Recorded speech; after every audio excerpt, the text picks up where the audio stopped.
because even if it isn't real for me, it makes me feel good. And that might be a naive way to you or to somebody else, and it might be to somebody who does believe in God, somebody going, that's not strong enough. You have to pick. So, I'm somewhere in limbo, but I'm in my happy limbo. You're in your happy limbo. Yeah. Gotcha. All right, welcome to Cordial Curiosity. I've got a really good interview coming up here with Melissa, but first I just wanted to say a quick thanks to all my subscribers out there. Apparently there's now over 1,000 of you guys, so that's just no pressure whatsoever. I've got quite a few interviews coming up in the queue. I'll get them up as soon as I can, but I guess in the meantime, enjoy Melissa. Thanks. So before I let you pick a belief that we can kind of talk about, Sure. I'd like to get people's opinions on something just to kind of frame the conversation. Ask away. So let's just say we can be certain that there are an even number of Tic Tacs in this box. All right. We can be sure about that. Okay. But then someone comes up to the table and for some reason insists that there's an odd number of Tic Tacs in the box. Okay. And we're like, what do you believe? Why do you believe that? We're sure that it's even. And they say that it's just, it makes them feel good that they think that there's an odd number of Tic Tacs in the box, that it's their truth. Oh, okay. That's true. What do you think about this situation in general? Of that odd number, or you mean them believing because they just think it's their truth that it's an odd number? That would make me think that somebody is stubborn and argumentative for just the joy of being stubborn and argumentative. They're just being belligerent being because they stubborn. can. Okay. Yeah. It's like poking the bear because it's entertainment.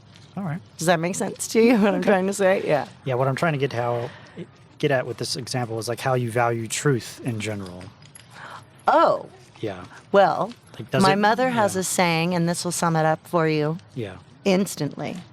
I would rather hear the ugliest truth than the prettiest lie. Great. All right. Cool. So now that I know how you value truth, we can maybe pick a belief that we can talk about. Go for it. Some good ones in the past have been about some type of spiritual religious topic or maybe a political issue, but I don't want to I'm open to talking about either or both. Okay. Is there any, do you believe in any gods at all? Yeah. All right. Which one do you believe in? Here's how it would. Oddly enough, and it's probably just from womb to adulthood programming in what you hearing programming, I refer to God as Him. However, I believe in God because just it seems as though something bigger than us put us here. Why I believe that, I don't know, because I don't belong to any particular religion. But I believe that God is omnipresent and omni-loving and non-sex. And that's why I said, but I refer to God as Him because it's a listening conditioning. It's just a cultural thing. Correct. Okay. Gotcha. So just to clarify what I'm hearing you say, it's not any like particular God. It doesn't stem from a religion. It stems from creation, but not in creationism. I mean in the Big Bang creation, Gotcha. the beginning. Okay. So what I'm hearing you say is like there's this generic God. The reasons why you believe that it's true is because of seeing the creation around us, Yes. and that you also feel like there's something bigger than us. Absolutely, I do think there's something bigger than us. And Gotcha. I've also had a couple of experiences in my life where I feel like God literally saved my life. That something that I pray to or chant to or wish for was helping me in that moment. Gotcha. I grew up, my mother is a Buddhist, but our family is Jewish. And so growing up within two different religions and yet not being really made to be religious and pick one, just taught about the options, made me curious about all religions.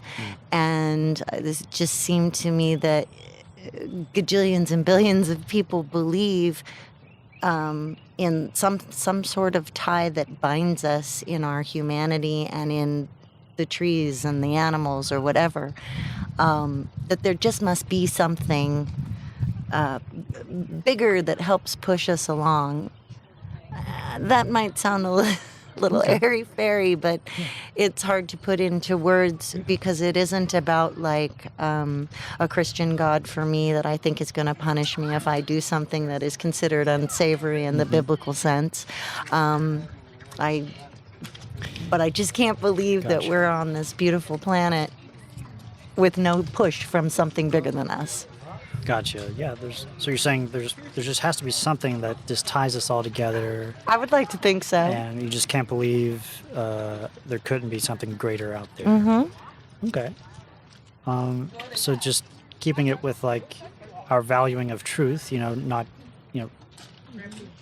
not wanting to hear any of like the sweet lies, whatever you said before. I would rather hear the ugliest truth than the prettiest lie. Rather hear the ugliest truth than the prettiest lie. I'm not saying this is the case, but if it turned out that there might be an ugly truth where this God actually was not real or accurate. If it could be proven to me that there wasn't, Yeah. then why wouldn't I believe it? Cool. I'm actually more of a logical thinker. So that's a self-dichotomy, is that I really, for me, logic works best. Probably why I'm not, involved in a religion. But then there's this other side of me that has this spiritual sense that believes in and I just call it God, but it could be anything, I don't know. Gotcha. And if somebody came along and was able to scientifically prove that that's not true, then I would buy it. And I would say, yeah, but I still like to have a little faith and the power of meditation or prayer or deep breathing or something that kind of gets you one with yourself and humanity and the earth to calm yourself. Okay. So you're saying you would like something that Yeah, lets us if there's no tie us all God, I together. won't be offended. It won't ruin my life, but I'll still believe in some sort of power of prayer or concentration, because maybe God is yourself. Okay. Do you understand what I'm saying? That maybe we are God, and that's just a silly name to call it, meaning we are some sort of beautiful entity that has a possibility to bloom and be better if we choose to be. And I'd go that route. All right. Do you mind if we spend like 2 more minutes? Nope. Sweet, thanks. Could I get a sense of your confidence that this God is real and true, say in a scale from 0 to 100? 0 to 100? Yeah. If 100 is like, if I drop this, it'll fall. Well, just given the two experiences that I had, I'm going to say 75%, I believe. 75%. Mm-hmm. Gotcha. And the main reasons why you're so confident that it's true up to this point is because of these personal experiences and an explanation for the creation that of all of this here. Is that what I was praying not to die, and I didn't. Okay. In two specifically different circumstances, by all rights, I feel like something bigger than me helped me survive. And at the time that these two things were happening, I was literally praying. But I will say I was chanting Nam Myoho Renge Kyo, because that's what my mother chants when she wants to pray. I was praying to God and Buddha and Mother Nature Just and the universe and something. And maybe it is just luck. I'm never going to know. But the way that it felt and the circumstances of how I was protected and saved lead me to believe something bigger than me, diviner than me, I don't even know what to call it, saved my life. Gotcha. So that experience really cemented that something has to be there, even though it could be possible. It's just a thing that happened. It could have been like chance or coincidence. Yeah, absolutely. Okay. So maybe could we think about, is this personal experience a reliable way to come to this belief, to being so confident that it's true? I would think so. Okay.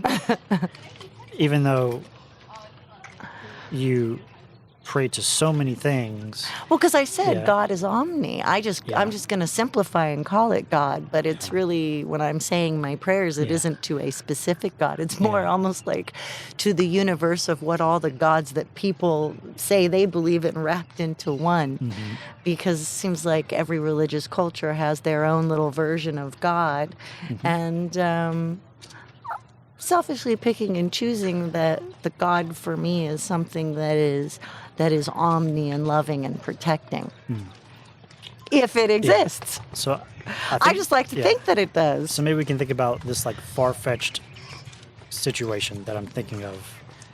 If someone was in like a life or death situation, and they just, whatever the equivalent of praying that there's like no God, and like they're just going to get through it with themselves, and they're just using this wish to get through the situation, would that make whether or not an actual God exists or not true or not for them? Like if they just had that personal experience and they lived till another day, Yeah. and they used that experience to believe that there was no gods at all.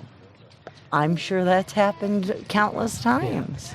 And how- Isn't that, yeah. I'm losing you, because to me that's Like- an independent experience. What I'm trying to understand is like the method for coming to this belief. Like going through a personal experience. It seems like someone could go through a personal experience and believe there is a God or not a God. Sure. Oh, I don't expect anybody to Yeah. agree with me. I'm going on a personal. Yeah. So if someone, it's for me only. if someone valued truth and saw you and saw this other person, both saying they had these personal experiences, but one is no God and one is a God, how could they determine which one is actually accurate? I don't know. I don't know, and why would that be right or wrong? It's a matter Couldn't that of- be somebody's personal truth? That's what I'm trying to get with like the Tic Tacs. Is someone's personal truth and actually related to the Well, actual truth of things? You have to go by facts and logic. So if Okay. one person's truth is that the Tic Tacs have 23 in the case, and one person's logic is that there's 24, and they have a complete argument about it, and you empty it out and there's 23 or there's 24, then factually, logically, one person was right. You're talking about spiritual mumbo jumbo. How can you compare that with Tic Tacs? Well, either the spiritual mumbo jumbo is real and true, or it's not, just like the odd and the even of the Tic Tacs, right? Yeah, absolutely. But why does it matter? It only matters if you value truth. And so for you, you think there's only one truth. Yes. Okay. Well, that's your journey. Whatever is true, I would like to believe it. That's your journey. Yeah, and I need reliable methods to get there. Got it. And for myself, personal experience is an unreliable method for coming to a belief like this, because people can use it to believe in anything, really. Oh, I totally know what you're saying. Okay. And that's fine. If you, my dad was the same way. I asked him once, hey, because like we didn't grow up. My mother chanted. That was her thing, but I wasn't mine, and I didn't want to be in a. Even though we're Jewish, I like the cultural symbolism of it, but I didn't want to belong to a synagogue and be told what to do and all of that. But I'd always found comfort in praying. And I don't taught myself how, don't even know how. And I asked my dad, hey, Daddy, I was a young adult, maybe about 18, 19. When you're down, what do? Do you pray? And his reaction was so fervent against it, because he was absolutely, totally atheist. I mean, half the people in my family completely are atheists, and I wish they were here to talk to you, because it would be a great conversation all day long. And the funny thing is, I totally got what he was saying and respected it. Yeah. But then there was a part of me that kind of felt sad, because even if it isn't real for me, it makes me feel good. And that might be a naive way to you or to somebody else. And it might be to somebody who does believe in God, somebody going, that's not strong enough. You have to pick. So, I'm somewhere in limbo, but I'm in my happy limbo. You're in your happy limbo. Yeah. Gotcha. And it probably makes no sense to you, but it doesn't have to. I'm trying to understand how people can go through a happy limbo and be confident that their happy limbo will continue to be happy if they don't value truth in some way. Oh, you mean like if it got proved to me that there's absolutely nothing, we're all alone, we're on our own? It seems like if someone wanted to be happy, it would be in their best interest to ground whatever they're getting happiness from that they can rely on to be that they can rely on to continue to make them happy. And the things that we can rely on to continue seem to be things that are true. Mm-hmm. That's where I'm trying to get at. Because it seems like... I don't know. I mean, I don't know what to tell you. I imagine you're going to get some really ticked off people here. Ticked off people? Oh, yeah. Because where I think you're going is that you don't believe, and that's totally fine. Doesn't bug me on any level whatsoever. I got friends who think I'm batshit crazy for what I mystically believe. And that's okay. I had some experiences that through the power of my prayer, I'm still here. Yeah. If it turned out it was luck, then it turned out it was luck. Yeah, the more I have these conversations, it's less and less the actual beliefs, and it's even less and less the ways people come to beliefs. It's more about the underlying value of truth or comfort. That's what I'm trying to understand. That's why, a different way of... I wished you'd asked me that in the beginning. Like, which is a higher virtue to follow? Truth or comfort? No. I still value truth. I would rather know. More than comfort? Yeah. Oh, yeah. Really? Because, and I don't have time because I'm making my friend wait, but we could get into you want to talk comfort, let's talk what's going on in politics right now. That's some lazy ass comfort stuff. And Yeah. And Yeah. I don't have time to get into that with you. That's what I'm trying to say. Is like the politics stuff is related to the spiritual mumbo jumbo stuff. Unfortunately. Like if you just go with the spiritual mumbo jumbo, I don't vote with my belief in something bigger than me. Do you know what I mean? it's still the underlying valuing that you use for everything, I think. No, not No? for everything. No, No. not for everything. You don't know me at all. Well, maybe that's the case. We can continue to. If you see me again, we can continue. But I would totally continue. Give me your information. I'd love to debate. and you feel free to email me or whatever. Yeah, I can let you know absolutely. where I might be at another park some other time. I go to random parks. I would say to you, I think this is a really interesting time to be doing this, and I'm glad you are. Be safe. Safe. Well, right now people feel emboldened to say and do and get real physical in the name of Jesus and God and race. And you're asking some questions that are well within your rights to ask, and it's a beautiful time to be asking, but you're opening up the hornet's nest. You must know that. You're not stupid. Yeah, I'm getting to the core of things, I think. And when I say be careful, I'm not talking about, watch your mouth, young man. I'm talking about, I hope to God you don't ask somebody a question that you ask me that doesn't offend me, and you get some man who goes batshit crazy on you. Yeah, that's also Be part of... safe. Yeah, I'm trying to avoid that as best I can. Yeah, by I mean, keeping you it, just happen to, catch somebody that would talk to you all day long if I, because I love stuff like this. Yeah. But yeah, just be safe. Yeah, I'm mainly asking questions, so I'm not trying to Well, you certainly convince aren't someone. offensive at all. But once you start getting people talking, That's true. you're opening up. Okay. I mean, I'm educated, so I saw where it was starting to go. I actually was concerned you were going to be a Bible thumper, and that you were out here doing Christian conversion. Not exactly, no. Very clear cut. Thanks. Nice to meet you. Good luck. Thanks. See ya.